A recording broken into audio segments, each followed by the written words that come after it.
Hey guys, it's Katie, and welcome back to That Time When. Happy Monday. I hope everyone is surviving quarantine fairly well. I know I'm starting to go kind of stir crazy, but you know what? Every week that passes, I guess we're a little bit closer to the end. So, fingers crossed this ends sooner than later.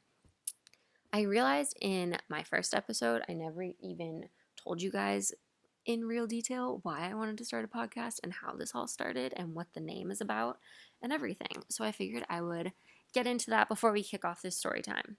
So I've always wanted to start a podcast. For like 4 or 5 years, all of my close friends, or at least people here and there, have heard me talk about how I want to start a podcast. I used to be a little bit crazier, like I said in the first episode. So I was always getting myself into these situations that whenever I told people, they almost didn't believe them because they were just so ridiculous that there was no way all of this stuff could happen to one person. So as I've calmed down a little bit, every time I tell these stories to people or like reminisce on all of these crazy times, I always say, oh, that time when, blah, blah, blah. So that's kind of how the name came about, just that time when. And I figured it was a good way to, title all of my podcasts before I get into all of my crazy stories, all my episodes at least. So that's kind of where my name came from for this podcast, how it all started. I'm really glad I'm finally jumping into it because I have a lot of good stories to tell you guys and a lot of crazy ones. And one of those crazy stories is what I'm going to talk about today. So I have a really kind of wild story time for you guys. It's basically the story time of my first boyfriend, but it's mostly about his cheating and how we broke up because it was a wild ride for the almost 6 years we were together. So, to give you some backstory on that relationship, like I said, we were together for almost 6 years. We started dating about a month before my 16th birthday, and we were together until just after my 21st birthday. So, we were together for quite a while, and we had a pretty crazy breakup. But the moral of this story is going to be don't take back a cheater and don't trust a cheater. So, we're going to call him Mike throughout this story just so I can give a name to it. That's not his real name, but we'll go with it. So, his name was Mike. To tell you how we actually met on a church retreat, which is so ironic given everything I'm going to tell you in this story. It really is a little ironic once you hear all the stupid stuff that happened. So, we met on a church retreat. It was sophomore year of high school. I grew up Catholic. We were not very religious, but my mom was very insistent that we all went through confirmation, and to be confirmed at my church, you had to go on this confirmation retreat.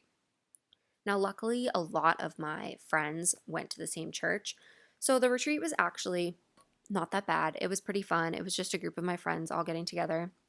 It was at this house up in Vermont. So we go up to Vermont, and they break us all into groups, like small groups for this little activity.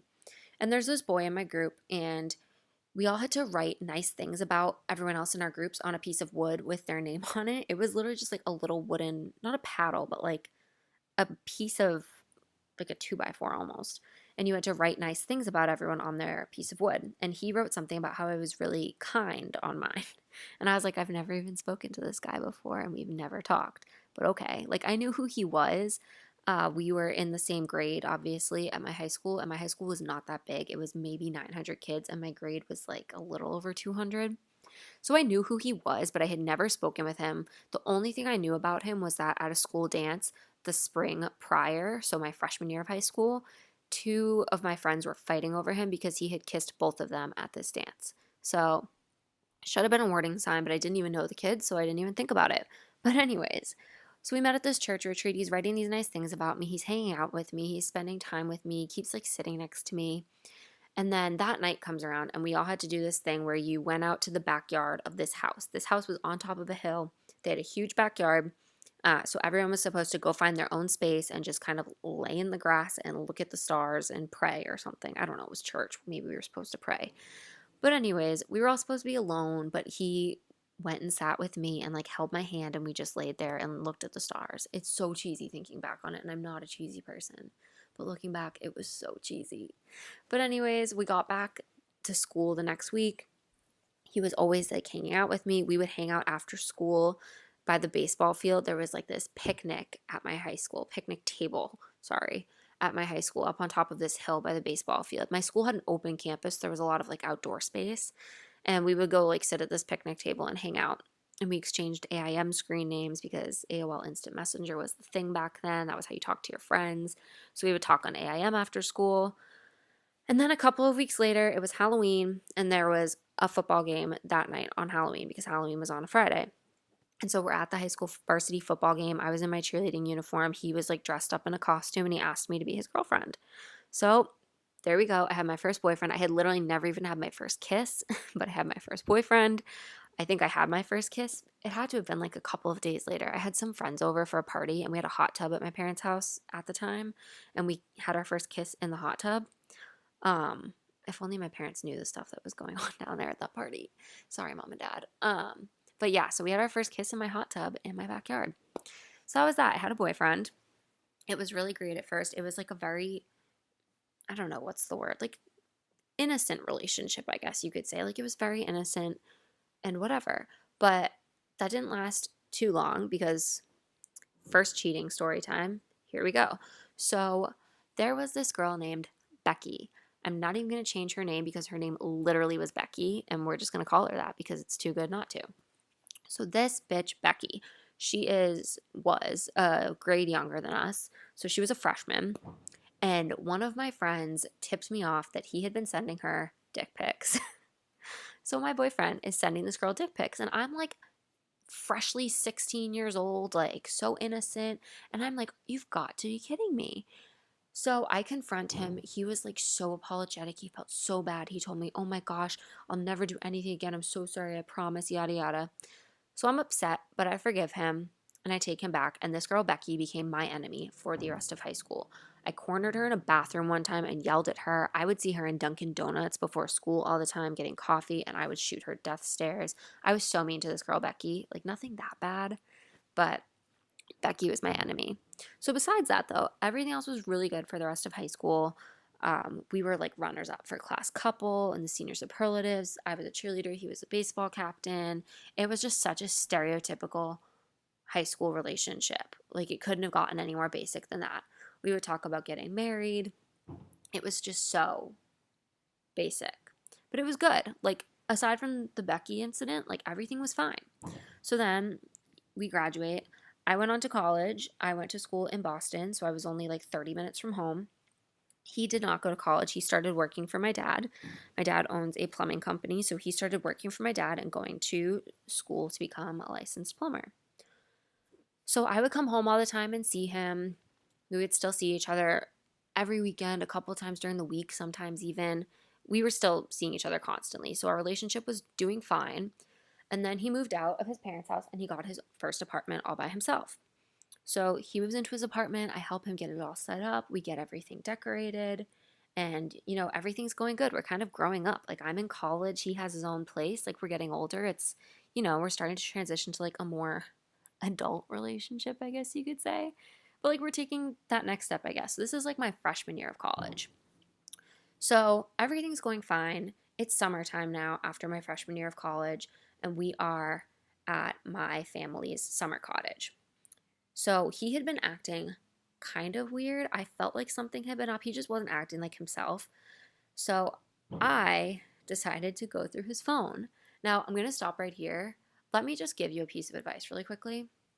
Don't ever go through your boyfriend or girlfriend's phone. You are always going to find something you do not like.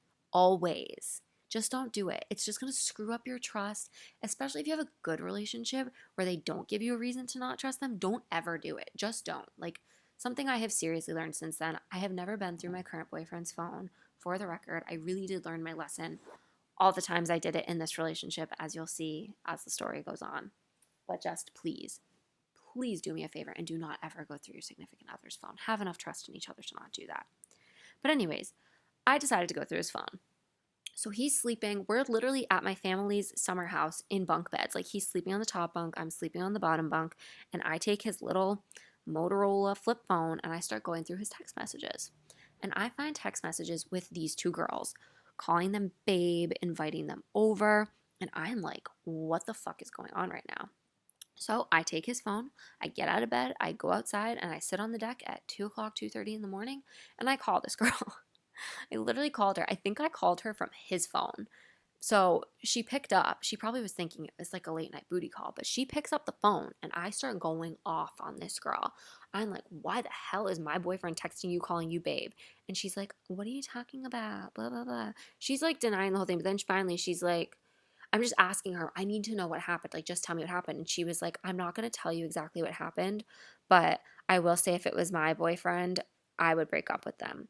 And I was like, did you not see the pictures of him and his girlfriend on the nightstand? Because when I helped him set up this apartment when he moved in, I put a picture of us on the nightstand. And she was like, no, he must have put it away. There was nothing. So I go inside, I wake him up, and I start flipping out on him now. He's fuming mad, screaming at me for going through his phone, so pissed. He literally he had driven his dad's motorcycle out there. So he gets on his motorcycle at like 2:30 or 3 in the morning and drives himself home in the middle of the night. So the next day, I'm back at my regular permanent house, and my dad comes up in my room because obviously this happened at my family house. So my whole family knew about our fight because I accused him of cheating. So my dad knows, and he comes up to my bedroom and he starts telling me, if he cheated on you, you need to get tested for STDs. You never know what happened. And I'm like, oh my God, great. Now I have to have the sex talk with my dad because my boyfriend cheated on me. And like, my dad is not like that. We do not talk about things like that. So this was one of the most uncomfortable moments of my young adult life. So, anyways, next step, a few days later, he and I talk about it. He tells me that he met these two girls at a gas station down the street from his apartment, and they go to the college that was down the street, and he invited them over to smoke some weed with them, and nothing happened. So, really stupid excuse, but whatever. In the back of my mind, I think I knew he wasn't telling the truth, but I stayed with him. So that's that. Anyways, one of the bad things that came out of this is the girl he may or may not have cheated on me with, most likely did, but I still don't know to this day if he really did or not. She had a boyfriend. So when I called her, basically I exposed her to her boyfriend too. And so then this guy, I think at some point in me talking to her, I think I took her number from my boyfriend's phone and I started texting her from my phone to try and get more information.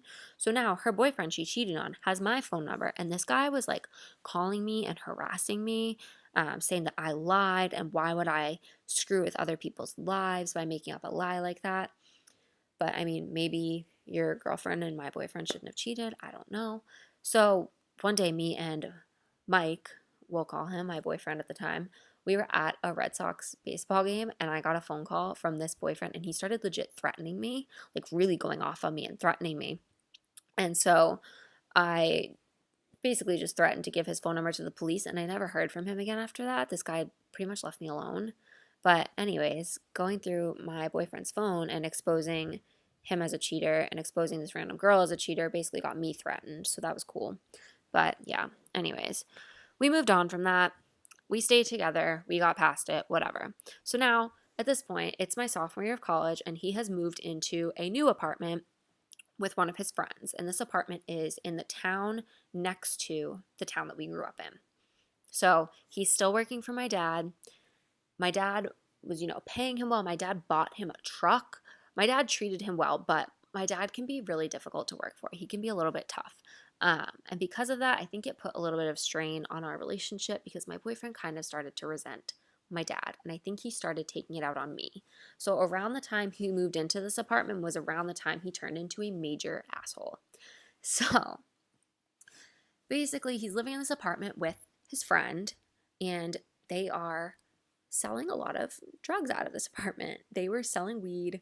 I thought it was just weed at first. As time went on, I found out it was cocaine, it was pills. But yeah, the apartment they lived in didn't have space for people to park in the driveway if they came to visit, but it was across the street from a convenience store. So people would park at this convenience store, walk across the street, go to their apartment, get their drugs, walk back, and leave. So it looked weird to the convenience store people, and it looked weird to the police.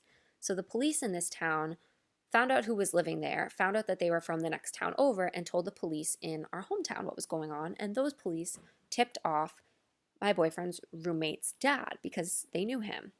So we find out that the police are keeping an eye on the apartment because they can tell that they're probably selling drugs.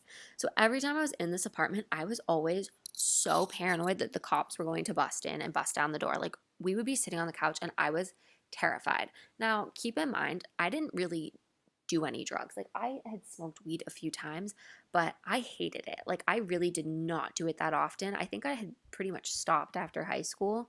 I didn't like it. So I was not participating in all of this. So I was just terrified. I was like a goody two shoes. I was always so afraid of getting in trouble for literally anything. So I was petrified that any moment the cops could like break down the door. I don't think that's actually how it would have happened, but in my mind, that was what was going to happen. So I was petrified. But yeah, like I said, around this time was when he turned into a major asshole. So, to give you an example of that, there was a day that I got in a fight with my dad and I got kicked out of my house.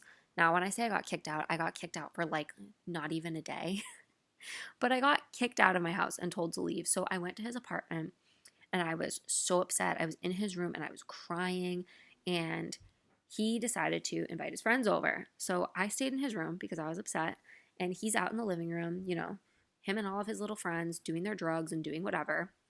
And people knew I was there, but I obviously was just still in the bedroom. So he came in and he was like, everyone thinks you're being such a bitch because you won't come out. So you can either come out or you can leave.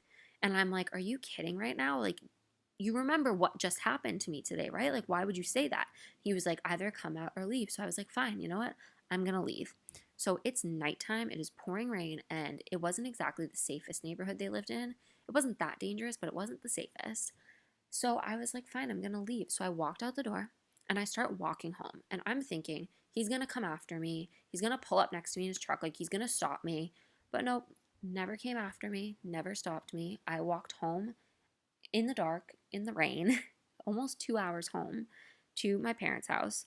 And because I was kicked out, I refused to go inside. So I was just sitting in the street, like hiding behind my sister's car. This sounds really dramatic now, like retelling this story. But I eventually did go back in my house, by the way. But yeah, he let me just walk home in the rain. So that was a huge sign of his character, I think. But we got past it. We moved on from it. So obviously, I still stayed with him. Now, this is where the Craigslist prostitute stuff comes in. So, like I said, we had been together a really long time at this point. Like, we got together right before I turned 16. And at this point, I was probably about 20 years old, almost 21 maybe. And I had to have been 20. I don't know. I'm so bad at remembering what time all this happened. But yeah, I mean, we had been together for a while, to say the least. So we were pretty comfortable with like, oh, if someone was calling the other person, like tossing their phone and looking at who was calling and saying, oh, hey, so-and-so's calling you. So he's in the shower one night and I'm in his bedroom and his phone is buzzing and it's buzzing a lot. So I think someone's calling him. So I go to look at it to see if I should go bring him his phone, but no one's calling him. It's his email refreshing because, every so often when your email refreshes, like you get a bunch at once, but it was buzzing so much because he was literally getting like dozens of emails. So I look at his phone and I look at the subject lines of these emails and they looked really bizarre. Now, if you've ever used Craigslist and replied to a Craigslist ad, you know that the subject line of the email is whatever the title was of the ad that you were replying to. So these subject lines on these emails he was getting made it very clear that he was replying to Craigslist personals ads. Now, they don't have the personals section anymore on Craigslist, but this was a while ago. This was in like 2015 or something. Earlier, 2013 probably, maybe 2012. It was a long time ago. So they still had this, and he clearly was replying to them. So I was like, what the heck is going on? So he gets out of the shower. I don't say anything to him about these weird emails I just saw popping up on the home screen of his phone. But that night when he goes to bed, what did I do? I went through his phone. Again, please don't go through your significant other's phone. Don't do it. It does not do any good. Just don't. But nonetheless, 20-year-old me, I went through his phone. And what I found was hundreds, I'm not even kidding you, hundreds of emails to Craigslist personals ads. So insane. Like, I'm not going to get into the explicit details of it, but they were very X-rated, I guess you could say. It was crazy. So the next day, I confront him about it, and I'm like, what the heck is this? I'm like, in my mind thinking, oh my God, my boyfriend is a sex addict. which maybe he was. I don't know. But I don't know what I was thinking. I was just so confused. Like when I saw that, literally my stomach just dropped. Like I didn't know what was going on. So I confront him, and his excuse was that he just wanted to see if they were legit or not. First off, you don't need to email hundreds of them just to find out if they're legit. Second off, if you do find out that they are legit, what are you going to do? Go sleep with a $50 hooker? Like, what the hell? So, not a real excuse. Looking back on it, I'm like, that was such bullshit. Like, why did I believe him when he apologized and said he wouldn't do it again? So, I probably just gave it away, but I did stay with him after this. I was stupid. He said he was never going to do it again, and I decided to believe him. So, we stayed together. Now, I'm in college and I was a journalism major. So I was in a journalism reporting class. And we had to do an assignment all about investigative reporting and using the internet to help you find information on someone that you were researching. So our professor is giving us all of these tips for finding out information about someone. And one of them was if you type someone's email address into Google, you might find some interesting stuff popping up. And she explicitly warned us, do not do this for your boyfriend or girlfriend because you will probably find something you don't like.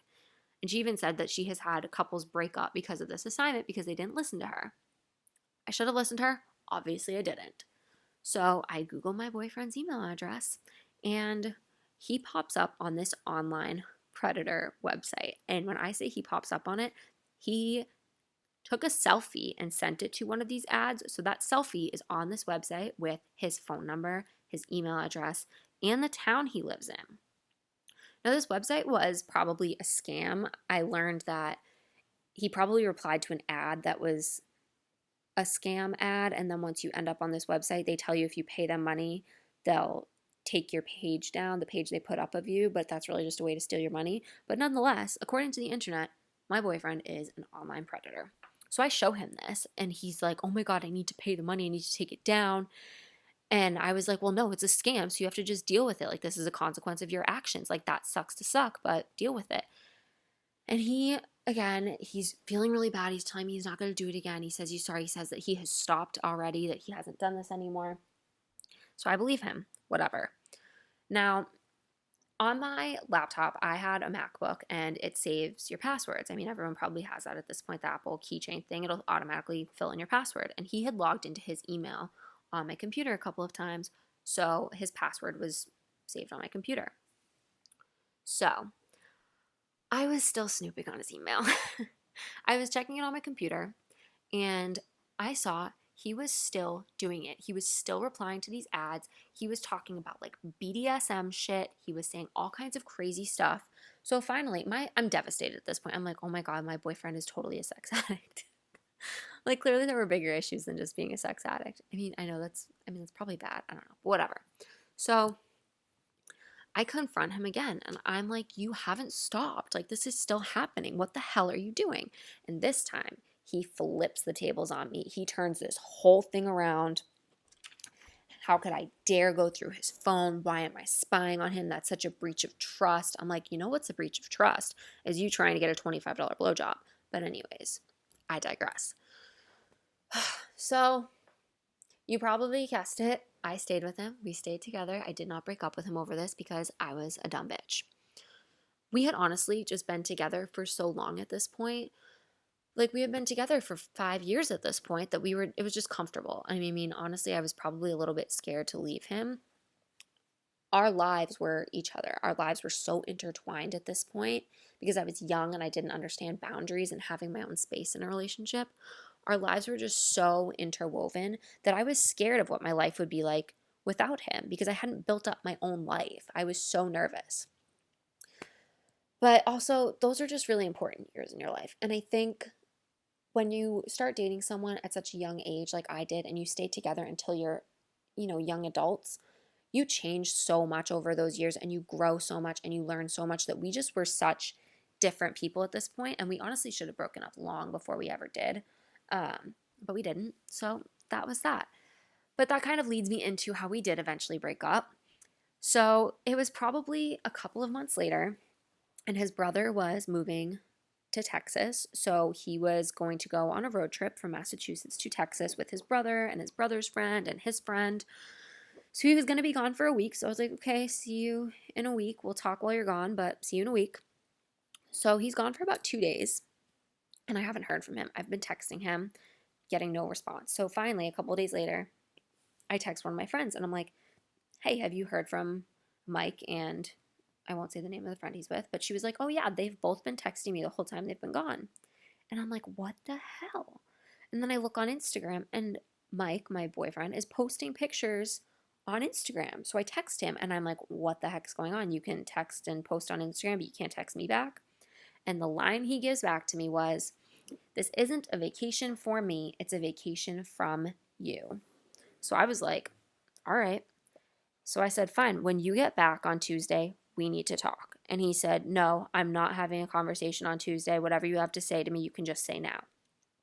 And I said, I don't think you want me to say this over text message. And he said, no, just say it because I'm not having a sit down conversation with you when I get back. And I said, okay, fine. I said, this relationship is over. I am done. I can't do this anymore. It's finished. And his response was, haha, see you Tuesday. Like, are you freaking kidding me? He literally didn't believe me that I was breaking up with him. So I'm like, okay, I guess we'll wait till Tuesday. So Tuesday rolls around. He texts me that he's home. So I said, okay, I'm coming over. I get to his apartment. At this point, he's living in Boston with the same roommate, but he's in a new apartment. I'm commuting to school from home, but I was working down the street from his apartment. So I head over to his apartment. I walk in. He gives me a hug. And I'm like, what the heck? I'm like kind of holding back. I'm like, this is awkward. Does he realize we're about to break up? But he gives me a hug and he's like, all right, well, I want to jump in the shower. And I said, well, do you want to talk before you get in the shower or after? So he says, we can talk after I shower. So I go, I sit on his bed. I'm like thinking about what I'm going to say. I'm getting so upset already just thinking about it. He comes out and I just start crying and I break up with him. I tell him I can't do this anymore. I'm apologizing. Looking back, I never should have said sorry.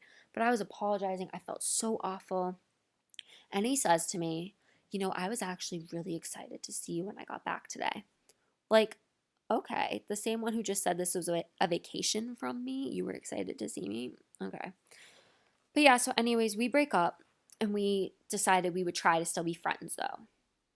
So we try to be friends for like a week and a half.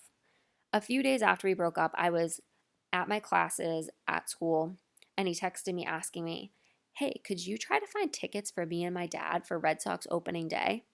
And I was like, yeah, no, I'm not your girlfriend. And you said we have to not act like boyfriend and girlfriend. So it's a girlfriend thing. So I'm not doing that. So he gets a little pissy, but he drops it. A couple days later, I drive to school. I go to my class. I'm going to drive home to my house. And he says, hey, on your way home from class, could you stop at the grocery store and get me some things and drop them off at my apartment? And I'm like, yeah, no, we're not dating. You said we can't act like we're dating. I can't do that for you. These are the things that need to change if we're going to be friends.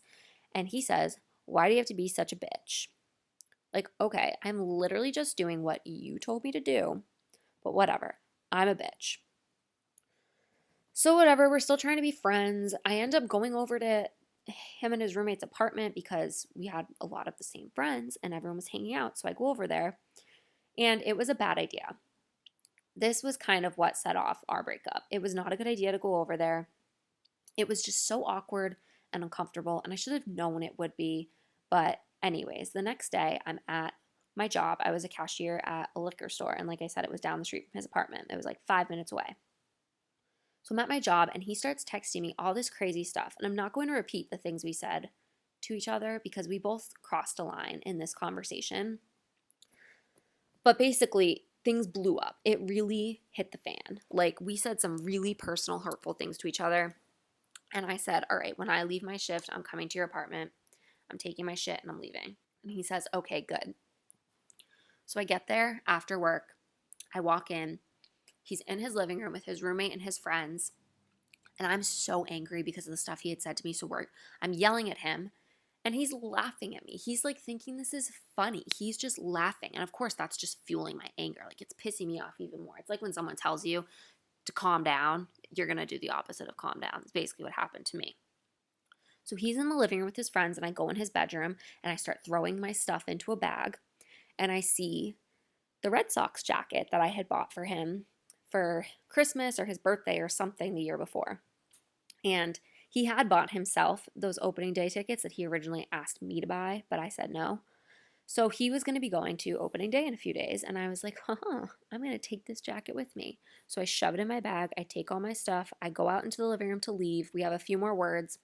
I leave. I get in my car and I'm parked right in front of his apartment. And before I pulled away, I texted him and I said, have fun at opening day without your jacket. And I start driving away. And he comes running out the front door, running, and starts chucking beer bottles at my car. He did not hit my car, thank God, because then who knows what I would have done. But, anyways, he's chucking beer bottles at my car and speeding away from him and watching him throw beer bottles in my rearview mirror was the last time I've actually ever laid eyes on him. So we have not seen or spoken to each other since then. But the drama does not end there. Do not worry. So at this point, we are broken up, though. Thank God I finally grew a pair and I got away from him. So we are done. But I don't know, maybe it was like a week later. He's still working for my dad. He still hates my dad. So I don't know if this was by accident or on purpose, but supposedly he on purpose caused about $10,000 of damage to a house that he was working on for my dad because he flooded it. I heard from some people through the grapevine that he did do this on purpose because he wanted to get fired so he could collect unemployment versus being, I don't know, if you get fired, you can collect unemployment. If you get laid off, you collect unemployment. But if you quit, you can't. I think that's what it was. If you quit, you can't get unemployment. So he wanted to be fired so that he could collect unemployment. So he fucked up so royally that my dad would have no choice but to fire him. So after this happens, I think he forgot, or maybe he didn't forget and did this on purpose, that we were still friends on Snapchat. And so he posts on his Snapchat story a video of him saying he finally did it. He finally got fired. He's done, yada, yada. And I'm like, oh my God, it was on purpose. Like, I still don't know if it was on purpose or not, but everything he did and said made it seem like it was on purpose. So anyways, I had made a comment after we broke up to my dad about how, oh yeah, another thing you didn't know about him, Dad, besides all the crazy stuff he did to me while we were dating that I'm now going to tell you about, was that he was selling prescription painkillers to my friends at college. So I told my dad he had been taking his dad's painkillers that he had a prescription for, and he was selling them to a friend of mine at college who was then selling them to other people at college. This was fully true. His roommate, who was also my friend, also worked for my dad. So the two of them, these two roommates, my ex-boyfriend and my friend, are both working for my dad. The roommate didn't get fired, so my dad has kind of a big mouth. So he says to the roommate, oh, I heard he was selling pills. So then, of course, this whole thing makes the rounds. He denies that he was selling pills, and so then it just like looks even worse for me. So it starts this whole like shitstorm amongst the mutual friends we had. They all took his side because of the way he twisted the story. I wonder how they would feel if they knew about the Craigslist prostitute stuff, because I don't think a lot of them know about that. So if any of them hear this, maybe that'll be news for them. But anyways, basically me spilling the beans to my dad about how he was selling prescription painkillers started this whole big fight. Even though he never said anything directly to me, he basically started a war against me to get everyone to not speak to me anymore. So I lost a lot of friends in that breakup. I don't really speak to anyone that was a mutual friend of ours. They all kind of took his side, and I haven't really talked to pretty much any of them since this breakup happened. But I'm better off. I'm obviously better off without him. But that was an unfortunate side effect, I guess you could call it, of that breakup. But anyways, that's my crazy cheating ex-boyfriend story. Moral of the story, don't stay with a cheater. I know it's a really cliche thing to say, but once a cheater, always a cheater is very true. They're not going to change. They are going to keep up with this behavior because if they get away with it once, if you take them back once, they are going to do it again because they think they can get away with it. They will not change. You need to change. And by change, I mean get the fuck out of there. Leave. Don't put up with that bullshit. Know your worth. And speaking of knowing your worth, don't put up with toxic and borderline abusive stuff either. No one should deal with that. I mean, from some of the things I've said in this story, you could probably get a sense of that. But there were so many things that went on in this relationship that just were not healthy. And no one should be putting up with that. No one needs to deal with that. You're worth more than that. No one should be staying in a situation that just doesn't make them feel good. If it feels in your gut like it shouldn't be happening and like it's probably wrong, which means it's not a good relationship for you to be in and you need to get out. I think he and I should have broken up a lot sooner than we did. But like I said earlier, it was just comfortable. We were together for so long, and I was a little bit scared of what my life would be like if it changed so much. But luckily, I finally got out of it. I walked away, and I'm obviously better off for it. He's married with a kid now, too, so like he's probably better off too. He did say that I ruined relationships for him and that he would never get married or date again because I was just so horrible. But like I said, he's married with a kid, so clearly he's fine. But anyways, I think that's it for today. I would love to hear your cheater stories. I want to hear all about your crazy, cheating, shitty ex-boyfriends. So head over to the Instagram at thattimewhenpod. Post your stories on my latest post so we can trash them in the comments. But yeah, that's it for today, guys. Thank you so much for listening. Please subscribe to my podcast. Please leave a review. And please come back next Monday for another crazy story. So until then, I will talk to you guys next time.